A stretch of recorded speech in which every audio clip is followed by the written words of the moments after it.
What's going on? What's going on, everybody? If you don't know, now you do know. You're officially tuned in to another special edition of the Hfwb podcast series. I'm your host, Clifton Pope, and with me today, I have a very special guest. This is someone who is very passionate about what she does as far as bringing together the community in regards to the importance of like education, labor services, and stuff like that. I'm not even going to waste any time bringing this guest along. Welcome to the podcast, Miss Dr. Nancy Vera. Thank you for coming on the HFWB podcast. Thank you so much for inviting me, Mr. Pope. I really appreciate this opportunity. No, the pleasure's mine. I appreciate you taking time out of your busy schedule because I see it all the time. You're always doing something as far as trying to bring everybody together as far as, within the community. I saw a couple of days ago that you were doing like an endorsement for Becky Muller, who's running for like the Democratic Party Republican. Yes, that's correct. Yes, she's a former labor president she's the first female president for the Texas AFL-CIO. She's retired now.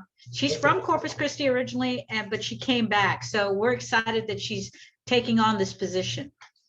I bet. I saw that and I was like, And it's funny because we're actually supposed to be doing something in the near future as far as like doing like a sit down interview and stuff. She hasn't reached out to me yet, but I'm sure she will because she's very, very busy, so I can understand that. But she's going to be here this afternoon, so I'll remind her to get in touch with you. Yes, please do. But as far as for the people who are listening right now who don't know who Dr. Nancy Vera is, give them a little bit of your background. How did you get involved with, of course, education and teaching and everything? Because a lot of people don't know this. You used to actually be a teacher yourself before you became the president of the American Federation of Teachers. So that's correct. How you got started with teaching and how you became, of course, the president as far as the position you're in right now. Well, I'm going to try to keep it short because the story is long, but I'm going to talk about way back in the 1970s when I was growing up in Corpus Christi. There was a lot of activism with the League of United Latin American Citizens, the American GI Forum, and of course, the Corpus Christi American Federation of Teachers, and some activist teachers were getting involved and creating the new chapter here at the Corpus Christi American Federation of Teachers in 1975. And as a reader, I would pick up the newspaper every day and I'd read it from cover to cover. And I would see the activities that the teachers were having and the difficulties they were having and some of the successes they were having. And I admired the leaders of the organization back then, John Cole and Linda Bridges. And I said, I want to be like them. And I admired Dr. Hector P. Garcia. And I said, I want to be like him. And I admired other people in LULAC. And I said, I want to be involved like that. So when I went to school, I was working at the Corpus Christi Caller-Times as a copy editor. And I was hired right when I was in college. And the editor of the time came up to me and he said, he said, I know you're studying to be a teacher, because that's what I thought I needed to be, because everyone in my family is in education. I said, he said, what? He says, teaching is for the birds, come work with us. And that made me so angry because I felt like teaching was my calling. And so I said, no, I'm going to teach. So I taught English and language arts and speech communications in CCISD for a little while. And then I was at Cullen Place Middle School and then Moody High School. And then, of course, the first thing I did when I became a teacher was sign up for the union. I'm a staunch believer in unions and labor. Right. And the working class families are what keep this country going. And so I started my advocacy then, and I started learning from Linda Bridges and John Cole and all of those folks and my sheroes and heroes. And that's why now, all this time later, what I started working actually at the Corpus Christi American Federation of Teachers in 1990. And I left in 1992 to Dallas, where I worked for the National Education Association, and then in San Antonio, and then back in 2000, I came back to Corpus Christi and started again with teaching and working with the Corpus Christi American Federation of Teachers in Linda Bridges. So that's how I got into this. But most especially, I think that what I see in Corpus Christi, or what I saw when I came back from Dallas and San Antonio, is the intense need of our community with regard to poverty. And we have, do you know, Clifton, that we have 40%, pockets of 40% illiteracy in Corpus Christi? It's sad. And and high domestic violence, mental health issues. We have homeless people who don't know where to go or what to do. And we're really behind the curve when it comes to helping each other here in Corpus Christi. And the other thing I want to say, Clifton, is that here in Corpus Christi, we are a destination. We have to be, because there are no other cities around us, no other places to go except for Corpus Christi reality as a tourist. So we're all alone here on the coast. And so that presents numerous issues, especially for the people who have lived here most of their lives. I'm a proud Corpus Christian, and I'm proud to be doing the work that I'm doing with the Corpus Christi American Federation of Teachers. And I'm also the president of the Coastal Bend Labor Council, which means that I work with plumbers, electricians, communication workers, all those folks that keep our community going. So you're a firm believer of basically supporting the working class from what you're describing. Yes, sir, and the poverty-stricken. Poverty-stricken, got you. And the immigrants and migrants. Yes. It's funny how you mentioned that you're a firm believer of the working class, which kind of leads me to an interesting question I have for you. Do you believe that there's like a divide in like the working classes, and you feel like it's gotten stronger as far as like being divided, or you feel like there's a chance where we could all come together like this? Well, that's what I'm hoping. And that's why I try to be a conduit among the civil rights organizations, because I'm also involved with LULAC, and I'm also involved with the NAACP. And I think those two organizations, as civil rights organizations, can come together and work for the working class.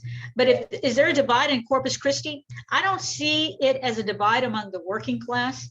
I see it as a divide between the haves and the have-nots, as we see so often. I see the people who are in positions of power, who are also millionaires, making even more money. And I like to quote former President Barack Obama when he said in a speech that he gave after he was president, he said, "I see all these people with millions of dollars and trying to make even more millions of dollars." And he said, "When is enough enough?" And that's what I'm asking here. When is enough for these millionaires here in Corpus Christi, or those people who have nice houses? I remember one time I was having a meeting with an organization, the Caller Times, as a matter of fact, and they were talking about bringing an industry here, a big old company, the companies that they give tax abatements to, the ones who don't have to pay taxes, because the working class has to pay taxes. I have to pay taxes, but they don't. And he says, "You'll see," they tell me, "the money will trickle down and everyone will be prosperous." I said, "I've been hearing that sad tune for the last," I said, 20, 30 years. And I said, "And we still have those shotgun houses over on the west side." I said, "We still have those shotgun houses on the north side in the predominantly Black community." So what do they do? What do they do to try and fix that? Well, they just get rid of the Black community altogether and displace the Black community, so that now everyone is dispersed. So how can we organize around that? Let's just take their houses away. They still haven't taken the houses that belong to the Latinos over here on this other side, but I think that's coming. I think they want to get rid of us, but we'll see what happens. It's funny that you mentioned that, because it kind of goes back to like how they took out the whole north side of town and they kind of wiped all that out just so they can build the bridge and all that stuff. So that's a great example that you kind of painted right there, which kind of leads me to thinking, what do you see the future of that whole ordeal? How do you see it transpiring within the next 5 years, for example? Well, I'm hoping that we can work together as labor unions, as those folks who really care whether you're Democrat or Republican, working together, because I know I have to work. We work with Republicans in this organization, AFT and the Coastal Bend Labor Council, because we're all part of the community. And even though I staunchly disagree with some of the philosophies that some Republicans have, I believe that we need to start talking to each other and figuring out what the best thing is for our children, especially. I know that right now there is some concern. There are some concerns regarding the Corpus Christi Independent School District and the way that they're the protocol of COVID that nobody knows about. I know because I heard from the teachers, and that they're expecting, for example, right now, Clifton, they're telling the teachers or dinging the teachers if they don't have group instruction where the kids are face to face with each other and talking to each other. And right now, especially now with that new variant and with the surge, how can teachers make sure or ensure student welfare and safety if these folks at the administrative level want them to do group work and be face to face? I think it's absurd. I think it's ridiculous. I think it's a sin. And I think that's the problem we have, is that some people are ready to please and impress other people instead of doing the right thing. And that's a concern. So in terms of the whole city, I think that we need leaders. We need people who will speak out and call people out and call them out and tell them, you know, you need to do the right thing. I try to do that, even though sometimes I get in trouble for it by the community leaders. I don't care because I'm just as strong and I'm just as influential as they are. Yes, yes, I respect that so much about you, and it's funny because my dad, he's a teacher himself. He used to teach for CCISD, West Coast Independent School District, and he's currently out in Beeville right now. And the whole message that you just explained basically symbolizes the main reasons why my dad likes to teach and then some, because he goes out of his way at sometimes, and he sometimes gets in trouble, but at the same time, he doesn't care. He believes in doing the right thing, which is educating and empowering the kids, because it's like they say, children are the future. So we got to shape the children in the right mold, in the right direction. That way our future can look bright instead of dark, Right. you know? Right. That's exactly why I love exactly what it is you just said, which leads to me saying, what do you see, how do you feel teachers will have an impact on education and everything going forward down the road? What do you feel like the direction is in that? Well, it's kind of scary right now because so many teachers are frustrated and leaving the profession. We have a shortage all over the state and the nation with regard to teachers. And my concern is that school districts and school officials are going to be so desperate for teachers that they're going to let anyone teach. And then the standards are going to decline. The caliber of education will decline as a result of that. So right now, I think that teachers who are in the classroom are highly stressed. They are doing everything they possibly can to help the students with the same pressures that they had before the virus, but even more. So I think that this is a turning point, I think, in education, in that we need to ensure, or we need to see how teachers will be able to stand up to these forces and to maneuver through these forces. Most teachers are altruistic. I was altruistic. I wanted the best for my students. I would do whatever it took for my students. And I still do. I still work with young people. But the obstacles in the way, the lack of pay, the lack of funding for education that we haven't seen in the state like we should be funded, is going to hurt not only our students, but our future as communities, and especially the people of color. Who are always struggling, especially the working class, because we're going to continue to be oppressed, and because of the lack of understanding of education and what's really going on with our teachers in the classroom. Many times, you know, Clifton, I hear people say, well, the teachers need to teach this, and that, or teachers aren't doing their job, or I have a kid who just got a job and he doesn't even know how to fill out a application. You know what? That's not the teacher. That's the people who are responsible for that are those people who are right now telling teachers what to teach, how to teach, and when to teach it. Because if anyone thinks right now that teachers are at liberty or have the liberty to teach what they believe the students need, they're mistaken.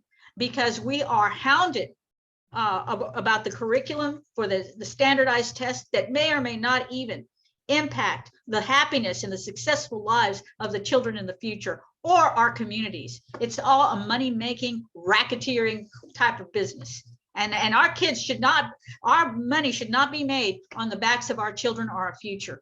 That's what's so aggravating. I love it. I love it. That's what we need right there. That's the passion that we need to spark a change right there. And I admire that so much about you. And I agree.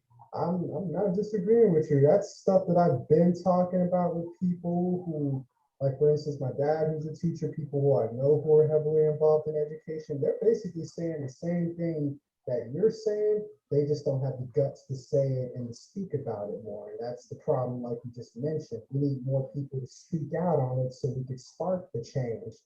Speaking of like change and everything, I want to talk about a couple of influences who I've noticed here on your profile. I'm going to talk about 3 people off the top that I've noticed. Well, you mentioned Hector P. Garcia. How much of an influence has he been to you and what it is that you're doing right now? Oh my goodness, he's been a major influence. He and I work closely with Cecilia Garcia Akers, his daughter, and we have been working to try and get a building at the Texas A&M University Corpus Christi named after Dr. Hector. Dr. Hector, I knew personally. I first met him when I was called upon as a little girl to say the Pledge of Allegiance in Spanish. And so I did the research and all of that. And then I did say the Pledge of Allegiance in Spanish. And so I would see him and his leadership role. And that influenced me, along with his contemporaries, Carlos Thruan and a few of the Bonillas and all of that. So I learned that it was okay to advocate, that it didn't matter that sometimes you would be thrown out of places. Those are the kinds of things, or the sacrifices, or that you would be threatened with incarceration. Like right now, well, like when we're in a protest in Washington, D.C., and I was arrested along with other members of the American Federation of Teachers because we were protesting the fact that people who came into the United States before they were citizens, brought by their parents when they were maybe 1 or 2 years old, were not getting the rights that they deserved. And so I was arrested, and then I thought it's okay. And it was what Mr. Lewis called good trouble. And I think everybody needs to be brave enough to get into good trouble. Teachers need to know that they need to get into good trouble. Dr. Hector got into good trouble. And I'm very proud to have been able to work with him and still trying to continue his legacy through the work that I do, but also in honoring him in several ways. That's a great. So that our children will know, so that our children will have role models, you know? Got you. I'm going to throw, since we're entering the times of like, celebrating like civil rights and everything, I'm going to throw a few civil rights names and I'm going to ask you, what is the first thing you think of when you hear their names? Cesar Chavez. Migrant rights. I'm also, for example, I'm a head up the Cesar Chavez Marcha, and we're working this year with the Antonio E. Garcia Art Center to try and make it bigger and better than ever. So Cesar Chavez, civil rights, sacrifice, and of course, in all of this, love and organizing. Okay. How about, well, here's a common one since we're about to get ready to approach this, Martin Luther King Jr. What do you think? What is your first thoughts when you think of Martin Luther King Jr.? I want to cry when you mentioned his name. It's innermost in me because I have seen the atrocities that have happened to the African American community, and I can't I can't bear to see those folks I love suffer, and or for anyone to be treated less than human, especially in institutional racism, where we're talking about the beating of African American men and the killing right on our streets. This isn't, it's like the Westerns, you know, where you kill anyone just because you want to. And you don't, and the fact that some people don't even suffer the consequences, or some people think it's okay. Martin Luther King was clear that even though he promoted social justice and peace, he knew we needed major change in this country.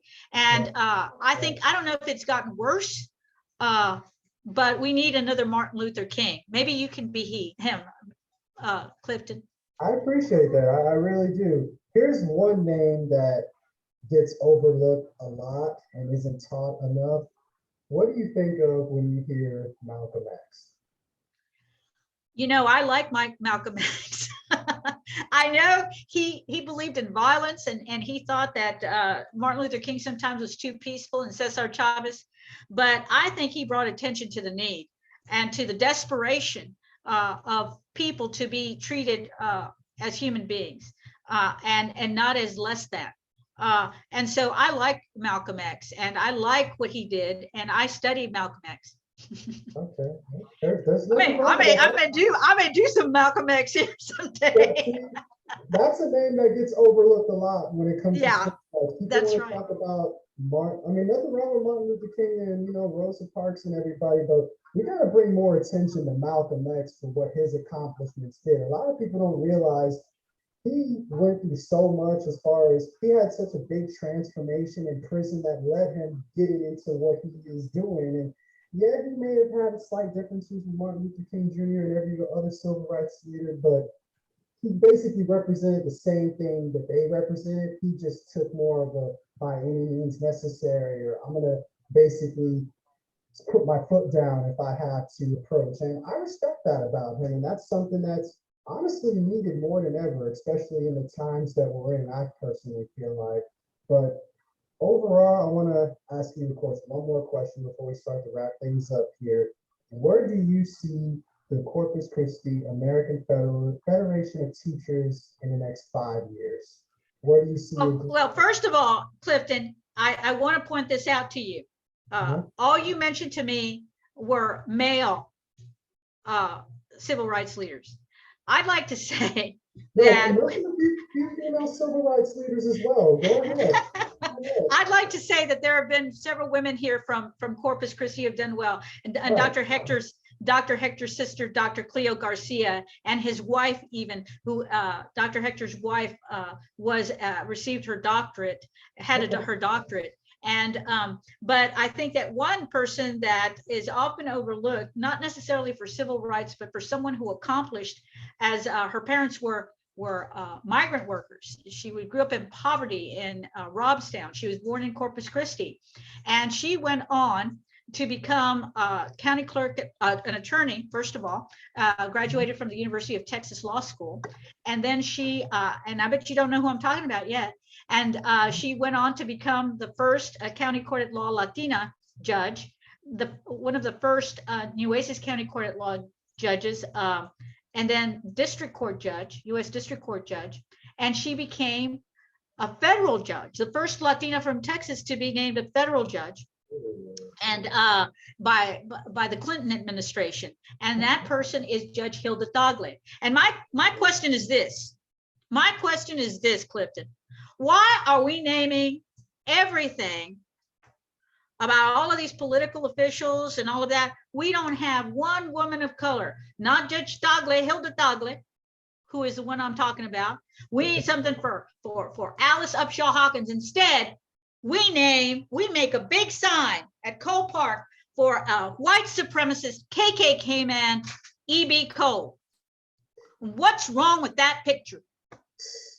And you know, and then somebody said something like, "Oh, Yes, but this is the irony and the beauty of it all. We have Cole up there, Cole Park Pier in big letters and lit up at night and all of that. And all the while we have Latinos and African American children playing in the Cole Park. And I said, well, that's all well and good. And you might call it an irony, but I'd like that on a historical marker. And tomorrow, Clifton, I am meeting with the mayor, and that's one of the things I'm going to talk to her about, is about making that correction, that E.B. Cole was a racist, a KKKer. And you know who else was a racist? The person who designed the steps for the, there at the shoreline, you know those steps? Yes, he was the same guy. He's the same guy who did the Mount Rushmore.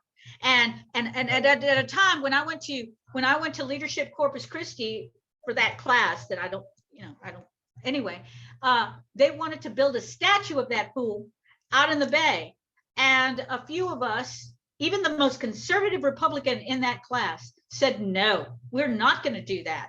We're not going to build a statue dedicated to a racist KKKer.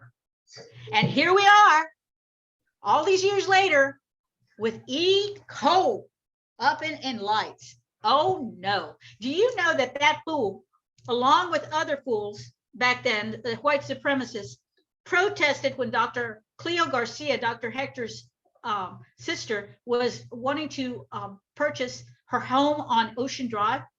Oh, wow, I didn't know that. That was a big protest. It was in the 1950s, around 1956, something like that. And yet, oh no, but he gets a whole darn park after him. No way, no how. I'm going to be working on that.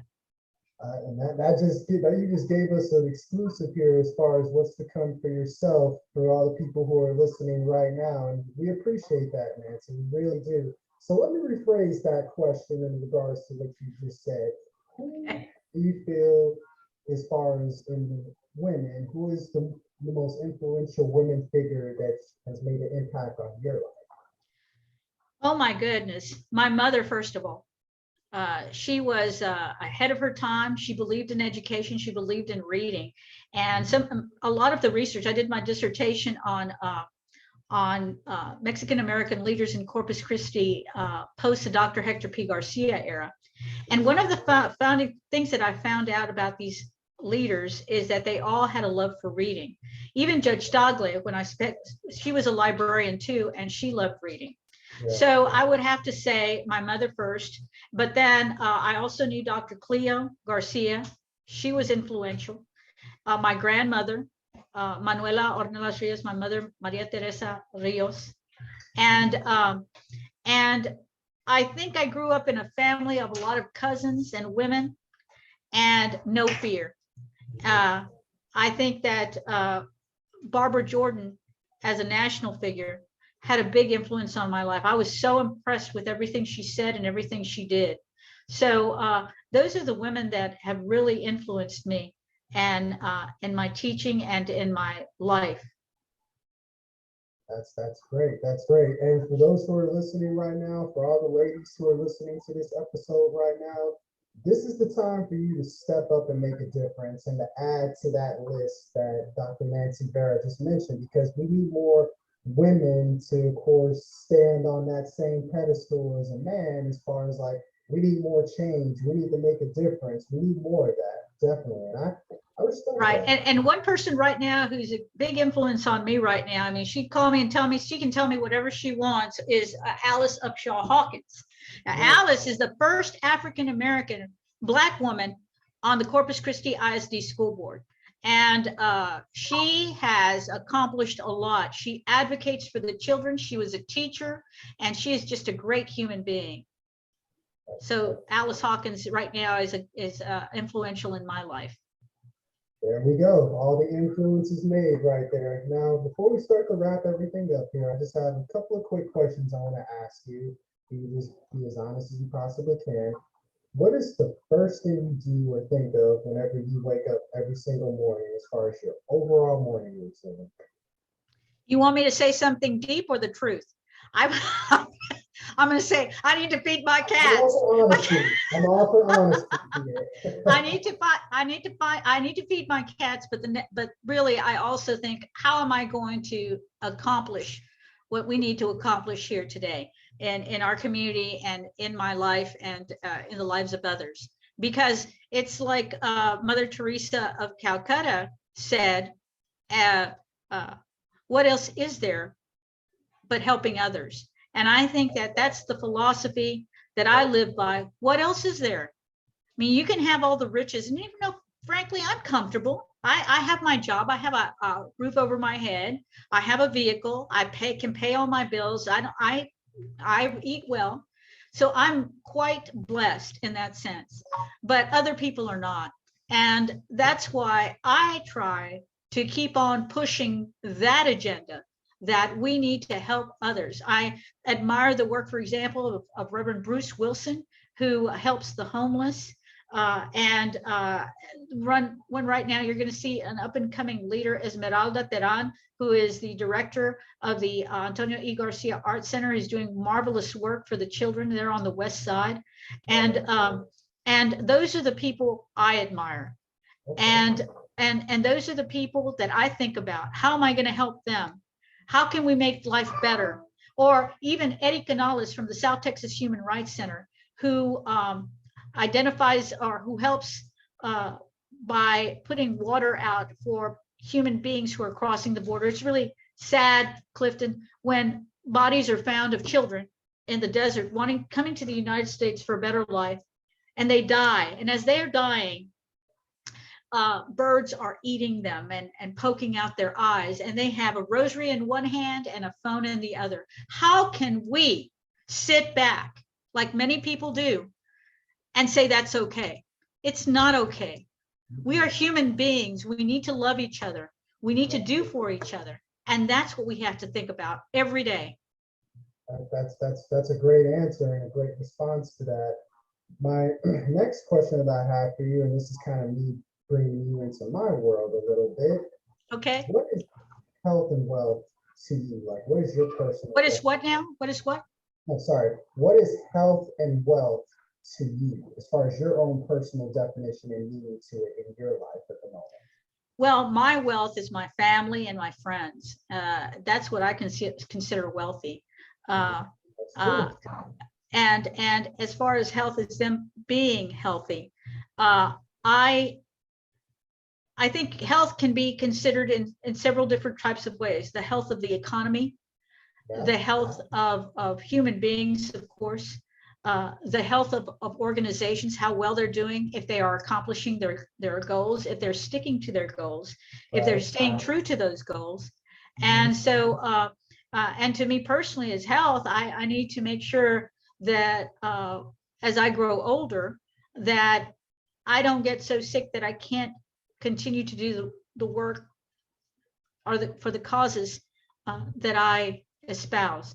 And so I have to make sure that I'm personally healthy. I'm trying. Personally, I've lost about, 65 pounds over the last 5 years.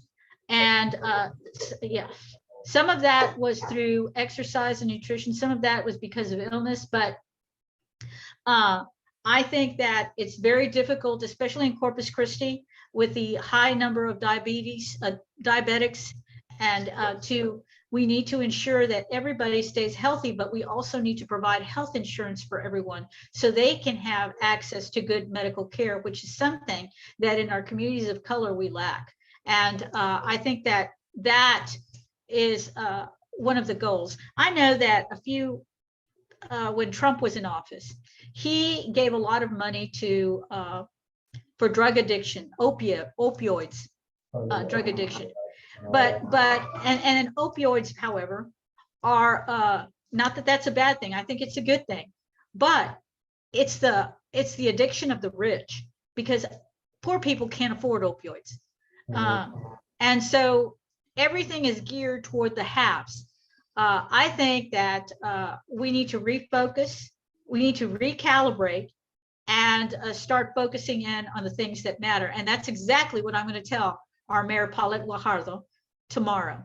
We need to recalibrate. And one more thing, we need a healthy respect for our true history in the United States. This stuff about critical race theory and that we're teaching this and we're teaching that to hate. That's not true. We're teaching to love through critical race theory. Not that we teach it or ever taught it in public schools, because we don't, but to erase, like they tried to do in this last Texas legislative session. Dr. Hector P. Garcia, Barbara Jordan, the women's suffrage movement, Cesar Chavez, Dolores Huerta, the fact that the KKK existed, or slavery, or even Martin Luther King is atrocious. And we're not going to let that happen. In Corpus Christi, this is what we're going to do, Clifton.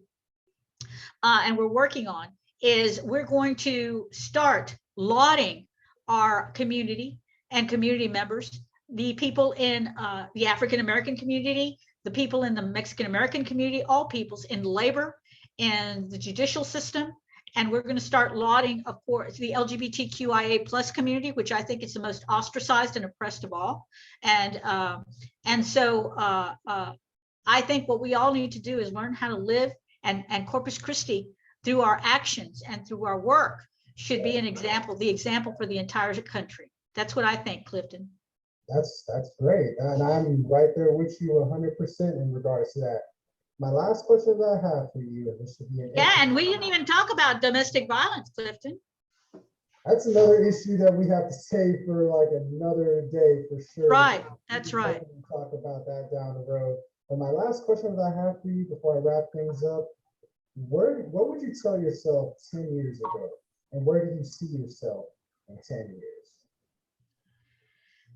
2 years ago, I was struggling here at the Corpus Christi American Federation of Teachers to find a direction for the organization, find a more of an influence in the community. And now I think I have a good team here at the Corpus Christi AFT. We are out there in the community. People are getting to know us more and more. We have credibility. And that's one thing I strive for, is that when I speak, I want to be credible so that people will know that I'm telling the truth, and will see that that we don't mess around at the Corpus Christi American Federation of Teachers. That's where I see we are right now, is we are heading in the right direction. We are just now turning making the turn so that we can start being even more of a powerhouse in Corpus Christi, Texas, among everyone. And that, when I say more of a powerhouse, that is for working people, working folks and children. Where I see us and see myself in 10 years, I hope that I'm still able to do my work, and still I'm maybe one day seek a political office if I get so frustrated that I don't like what's going on in our community or in our positions of power. I may run for office, but I don't know if that's going to be that, because I want to be able to do what we need to do in order to help others. And sometimes, even though you become a politician, you have to appease so many constituencies that may or may not need your help. So that's what I think. And I hope to still be here at the Corpus Christi AFT. I don't know. Maybe I'll be too old. I don't know. I'll be 68 10 years from now. Yeah, we'll see. We'll see what happens. Definitely. For those who are wondering where they can find more about yourself, the Corpus Christi American Federation of Teachers, tell us where they can find you, Dr. Nancy Vera, and what y'all do. Well, we're on Facebook, which is the Corpus Christi American Federation of Teachers. I'm on Facebook as Nancy Vera. That's easy. You can do a Google search and write Corpus Christi American Federation of Teachers or Dr. Nancy Vera, and things will pop up. You can also call our office if you'd like more information at 361-855-0482, or you can email us at V as in victory, ERA 43 at AOL.com. There you go, y'all. You heard it here first. Dr. Nancy Vera, the president of the Corpus Christi American Federation of Teachers. And you've heard everything that's to come and everything. And we're all about trying to spark change, right? It's time to get out with the old and in with the new. If there's anything you've learned from this episode, that's what I hope that you did. And if you haven't, you should re-listen to this episode within itself because you'd be surprised. You can learn a whole lot about your history because that's something that's definitely overlooked is not learning about our history. That's right. Yeah, thank you so much, Dr. Nancy Vera, for taking Thank you, time out of Clifton. your busy schedule to bless us with an appearance on the Health, Fitness, Wealth Business podcast series. I thank you so much once again for being on this episode. I truly appreciate it. And for those who are currently listening right now, y'all continue to stay healthy, stay wealthy, stay blessed. Till next time for another special edition of the HFWB podcast series.